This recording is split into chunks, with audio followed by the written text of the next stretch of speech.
Hi, I'm Ken Gann, President and CEO of Interpretype, and I'm here with Roy Trafalski, one of our sales reps from California, and we're going to demo Interpretype. We have lots of new features with the Interpretype software. We're running on these Acer Part1 11-inch netbook computers, and on our main screen, which you can see over my shoulder, are three big icons, which is the main menu of our system.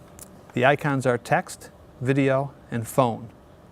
The heart of Interpretype is really under this text button, which if I click it will bring up our software program. And this allows people to communicate face-to-face using text messaging. There are three ways to connect Interpretype. One way is using this USB to USB cable, in which case you don't need any infrastructure. You can go out to a park bench, plug these units into each other, they'll connect, and you can have a conversation with a deaf person and a hearing person just by connecting through that cable.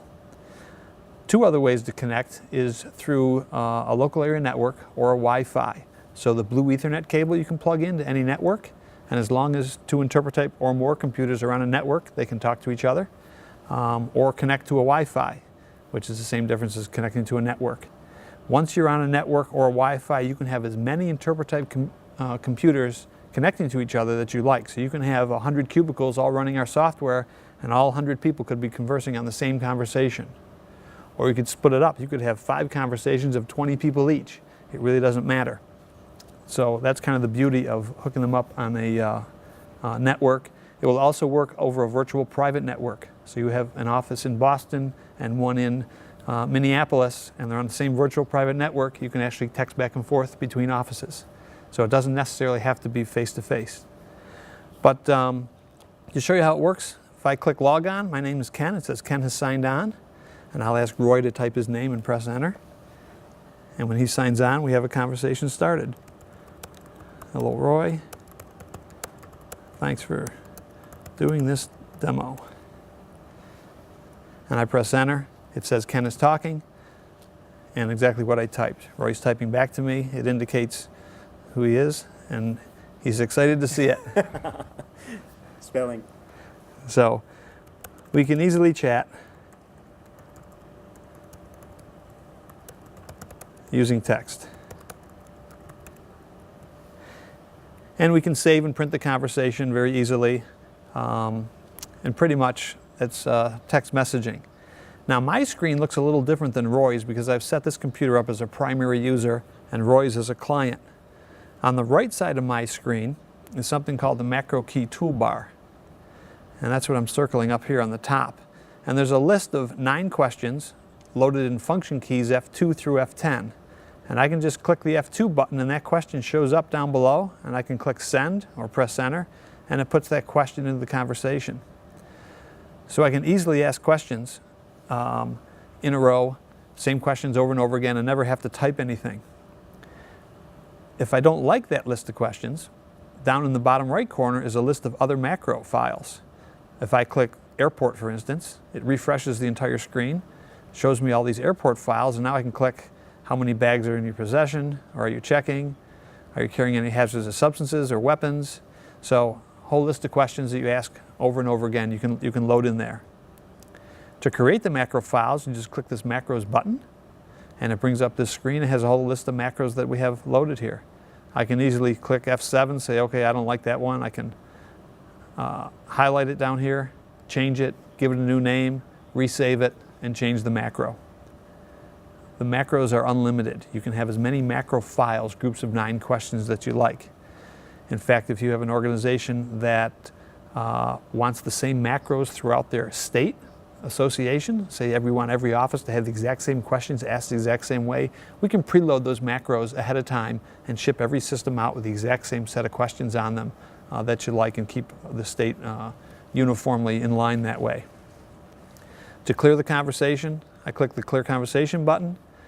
I have the choice of clearing just mine or both computers. I hit Proceed. It says, are you sure? I hit yes, and it wipes out both conversations. So I'm either ready for the next customer or for the next friend that I want to converse with, and that's how you clear it. Now there is no history of that conversation because I didn't save it. If I hit the Save Print Clear button, it would ask me for the name of the file. I'd give it a file name, it'd save it, We can go back to it, open it, look at it, print it, do whatever we like with it. Kind of under the hood of this software, if I go to the File button and go to Setup Options, just to show you some things that we can do. Under language selection, a lot of people with using assistive technology are interested that this is friendly to JAWS and Dolphin screen readers. So a blind person can communicate with a deaf person. If I click Enable Speech Compatibility, it runs 2 cursors, changes some of the background information, and changes the way it displays things on the screen so that JAWS and Dolphin are more happy with it. And also, we have a button that says Enable Braille Compatibility right here.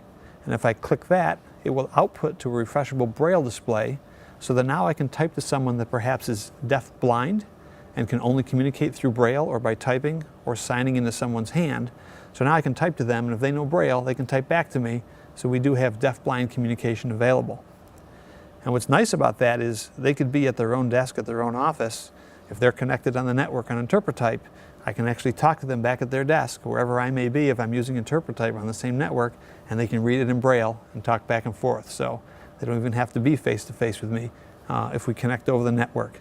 So that's just one of the neat features that we have available. Now, in addition to deaf and hard of hearing text communication, we can also do foreign languages. This will allow you to translate English to Spanish or French and back again. To do that, let's say Roy were Spanish and he came up, I would click the Languages button on my screen, and it'll bring up this menu. Local terminal language, that's my computer. Remote terminal, that's Roy's computer. I would click Set Roy's computer, remote terminal, to Spanish. Let's enable the Spanish translation, and when I hit Set, Roy's screen is going to change to a Spanish screen.